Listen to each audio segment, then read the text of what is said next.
Hi friends, welcome back to my channel. అందరూ ఎలా ఉన్నారండి? బాగున్నారా? ఓకే, ఇప్పుడు ఇవాళ మన వీడియో వచ్చి మునగాకు తాలింపు ఎలా తయారు చేసుకోవాలో చూపిస్తాను.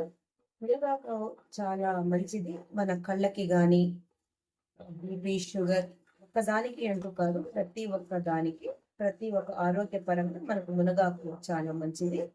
కాబట్టి ఇవాళ మునగాకు తాలింపు ఎలా తయారు చేయాలో నేను మీకు చూపిస్తాను ఫ్రెండ్స్. ఫస్ట్ నేను ఇప్పుడు పల్లీల్ని వాడుకుంటున్నాను. ఆయిల్లో కాదనమాట, డ్రైగానే పల్లీల్ని ఇలా వాటి పెట్టుకోవాలి. దాంతోపాటు ఒక 6 ఎండుమిరపకాయలు తీసుకున్నాను. ఎందుకంటే మునగాకు ఒక కట్ట తీసుకున్నాను కాబట్టి 6 ఎండుమిరపకాయలు సరిపోతుంది. ఈ పల్లీలు అంటే కొంతమంది పల్లీలు అంటారు, కొంతమంది చెనక్కాయ పప్పు అంటారు. పల్లీలు ఎండుమిరపకాయలు డ్రైగా వాడ్చి మనం తీసుకొని మిక్సీ పట్టుకోవాలి ఫ్రెండ్స్. దాని తర్వాత ప్రాసెస్ నేను చూపిస్తాను ఫ్రెండ్స్. ఇప్పుడు అదే కడాయిలో ఒక 5 స్పూన్స్ ఆయిల్ ఇందులో యాడ్ చేసుకోవాలి.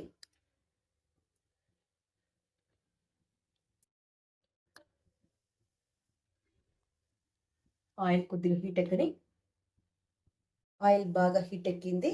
మనం మునగాకుని బాగా కడిగి ఉంచుకున్నాం కదా, ఇప్పుడు ఈ ఆయిల్ యాడ్ చేసుకోవాలి.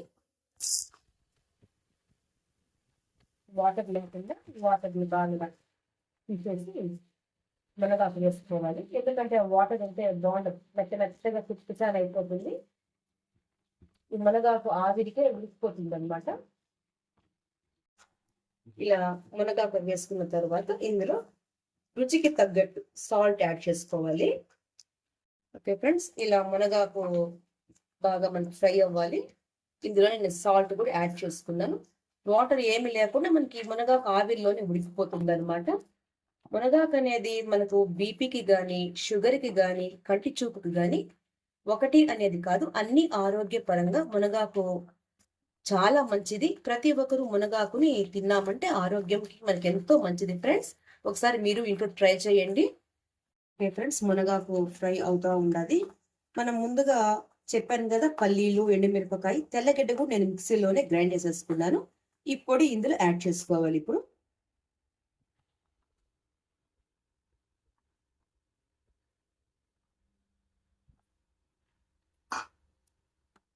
ఫ్రెండ్స్ చూసారు కదా, మునగాకు బాగా ఇలా పొడి పొడిగా ఫ్రై అవుతుంది. కొంచెం ఇంకా మనం సిమ్లో అట్లే పెట్టుకున్నామంటే బాగా పొడి పొడిగా వస్తుంది అనమాట. ఇది అన్నానికి కలుపుకొని తిన్నా, లేదా పక్కన మనం సైడ్ డిష్గా పెట్టుకొని పప్పుతో కానీ రసంతో కానీ పెరుగుతో కానీ దేంతో కానీ మనం తీసుకొని మునగాకు తిన్నామంటే చాలా మంచిది. మునగాకు చేదుగా ఉంటుందని చాలా మంది కొంచెం అవాయిడ్ చేస్తారు ఫ్రెండ్స్. చేదు అనేది మన ఒంట్లో తగలాలి, చాలా మంచిది. కాబట్టి ప్రతి ఒక్కరు మీరు ఇలా ట్రై చేయండి ఫ్రెండ్స్. ఒకసారి మళ్ళీ ఇది ఫైనల్ చూపిస్తాను ఎలా ఉంటుందో మీకు నేను. ఓకే ఫ్రెండ్స్, చూసారు కదా, ఫైనల్గా మన మునగాకు రెడీ అయిపోయింది. ఇది వేడి వేడి అన్నంలో తీసుకుంటే చాలా బాగుంటుంది. మునగాకు అంటే ఎంతమందికి ఇష్టమో మీలో ఉండే వాళ్ళకి కామెంట్స్లో పెట్టండి ఫ్రెండ్స్. అలాగే ఈ వీడియో మీకు నచ్చినట్టయితే ఒక లైక్ చేయండి, షేర్ చేయండి.